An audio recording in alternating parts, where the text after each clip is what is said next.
we will go to the first subject with my man DarkLeft. And DarkLeft picked this one out. And I think it's a great subject to discuss because of the dynamics between me and him. A little bit on him. He's an entrepreneur. At one point in his life, he was a righty. And over the course of life, business, and experience, he's moved to be more progressive. And so the first thing we're going to cover is white privilege. What does it mean? What does it mean to DarkLeft? What's the purview from someone who's white? I'll give my purview, but let's take a look at a quick clip before we dive into some of his interesting thoughts on what it's like to be a white guy and understand when people say white privilege. Here we go, just a second. What is white privilege? White privilege describes advantages and benefits people have simply because they are white. This privilege occurs on many levels in society. It is often not seen by white people because it's the experience they know.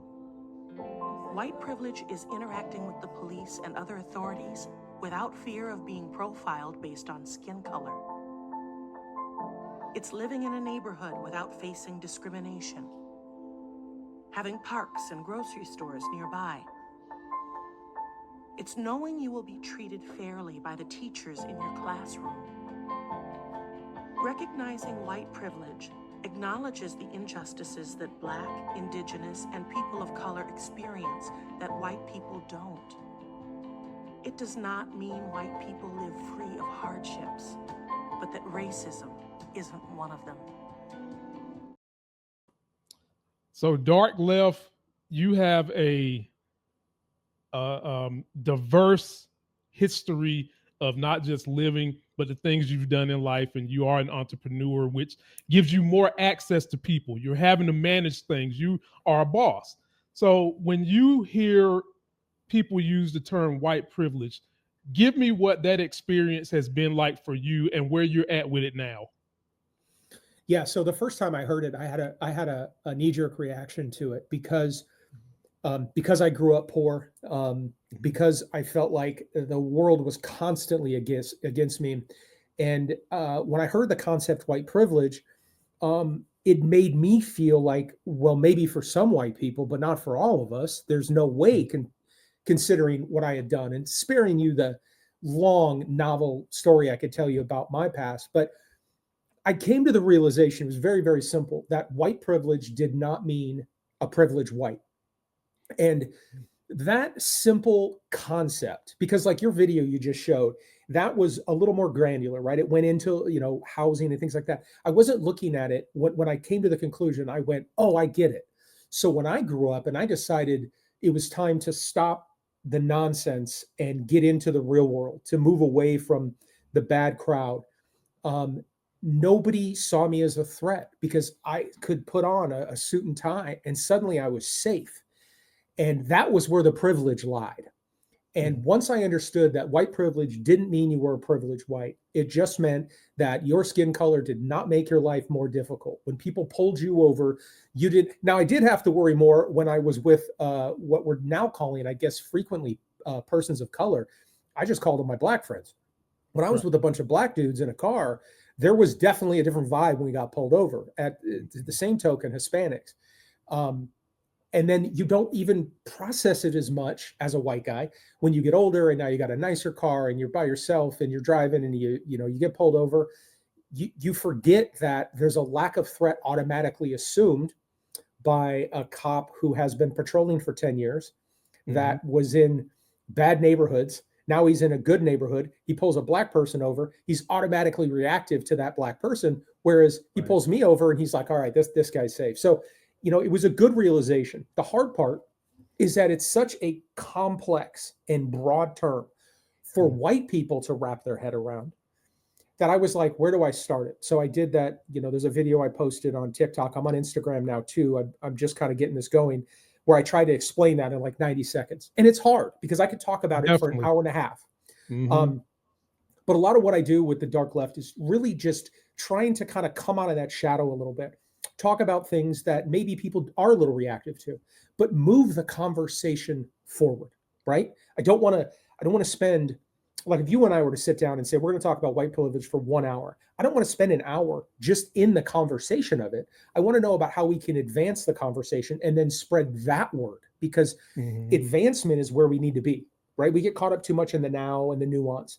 And we go, okay, if we could just all accept that white people have certain privileges, rich, poor, whatever, we have certain privileges, and then move past that, we could actually get somewhere. You see what I'm saying? And it's the getting somewhere that I'm all about. I'm not about getting caught up in a lot of the debates when people get like really great. They bring up one example of one time. I'm talking about on an overarching system in a country like America. White privilege is very, very simple to understand. That video that you just showed should be mandatory in school at a very young age, because you know as well as anybody else, nobody is born racist. We're created racist. Nobody. Correct. And there was a huge creator on TikTok that actually just talked a story recently about how he was brought up to be racist, and he went, and went to the other side, right? He came to this normalcy where he challenged things and went, oh, so the world's not all scary. And he actually is he grew up in rural North Carolina. Oh, wow. Yeah. So this is the evolution of conversation that I want the left to start doing. I don't want them just screaming at MAGA, screaming about this is white privilege, and MAGA going, that's not a true thing. Black people are privileged too, or however it gets lost. I want us to understand this is where we're at and how do we move it forward? Because once we take step one, we can take step two, but we're still back at the starting blocks with this sort of round and round conversation we have. Well, the way to move it forward, you just mentioned it. You got to start with the education very young. And unfortunately, there are some white people that know white privilege exists that are in MAGA and don't care and try to pretend it doesn't exist when they know it does, as a way to continue to feed red meat to the MAGA base heads that are never going to change their mind about anything. They're unapologetically racist. And the only way you can chip at that huge iceberg, you've got to put this type of thing, as you said, in school, because children do not come out racist.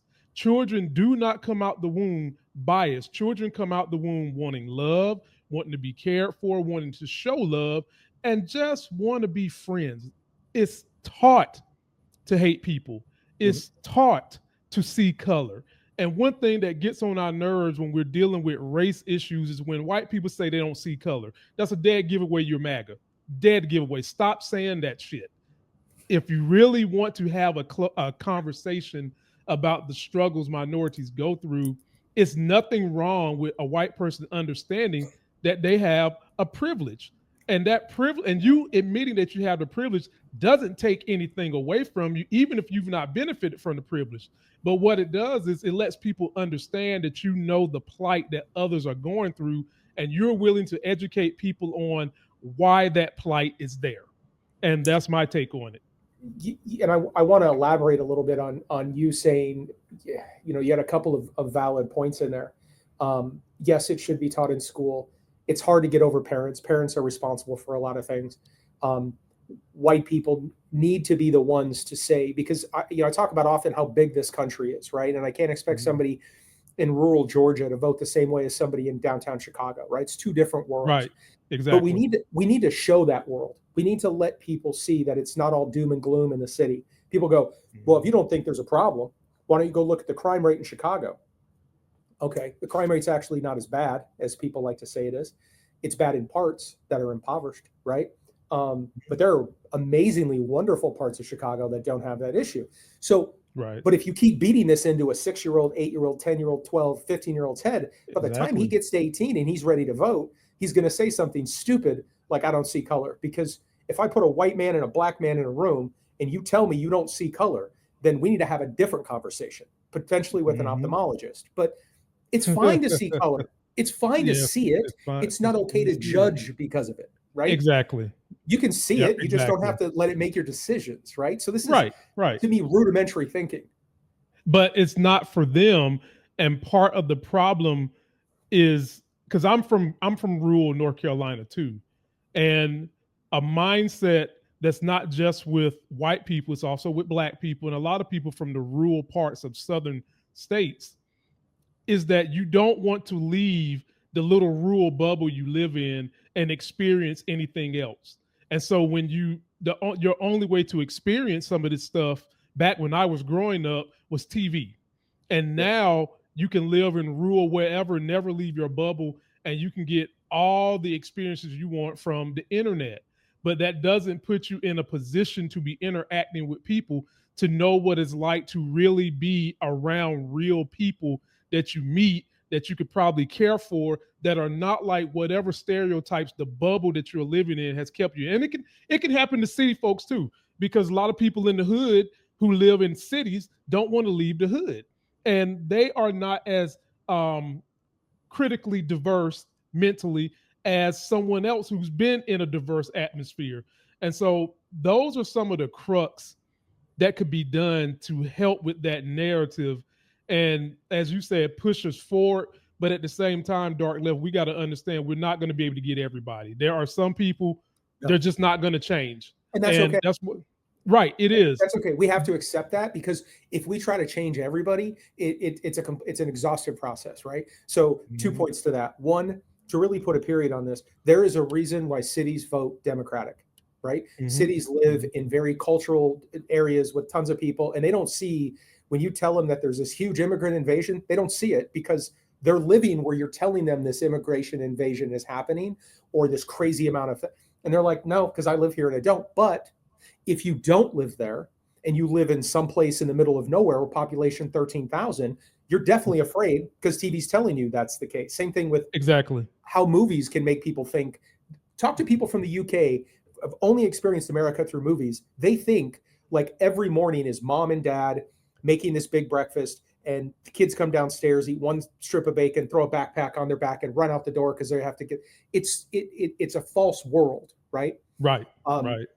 And I think number two is really letting go of that thinking that every time we meet somebody that disagrees with us, that's dug in, that we have to like bring them over to our side to get them to agree. They don't all have to agree.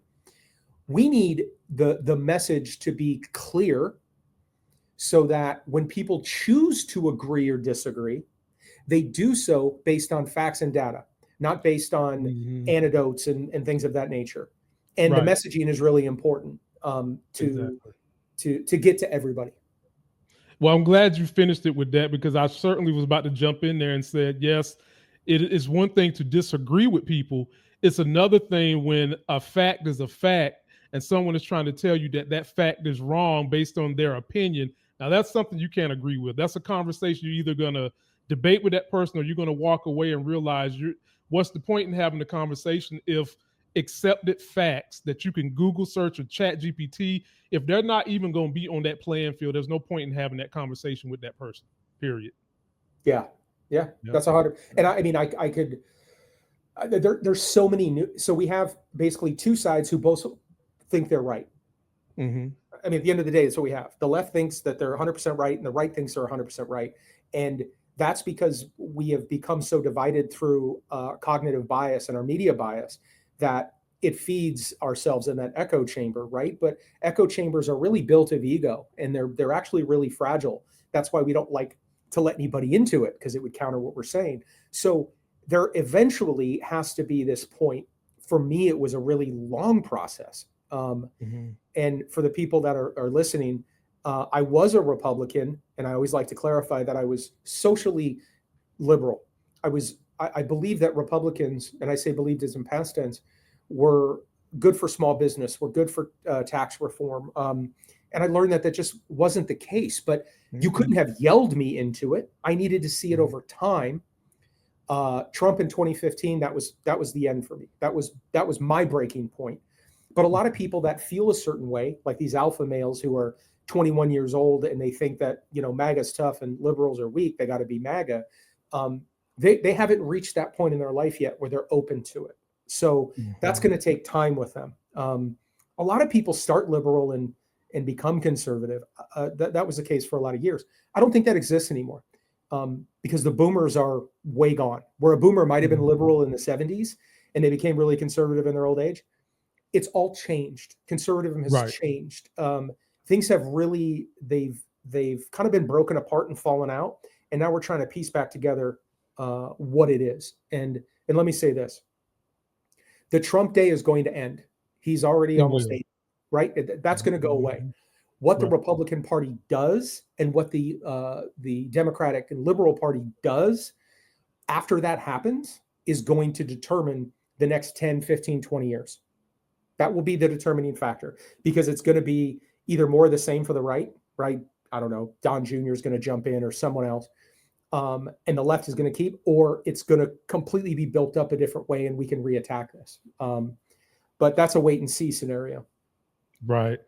Well, ladies and gentlemen, post your comments on what you think about the conversation around white privilege, how to properly educate people, how to feel people out, so that they understand that just because they have this privilege doesn't mean you're a red herring or you're taking away something from someone. It just means that you're predisposed to not have to deal with certain barriers that some people of color have to go through.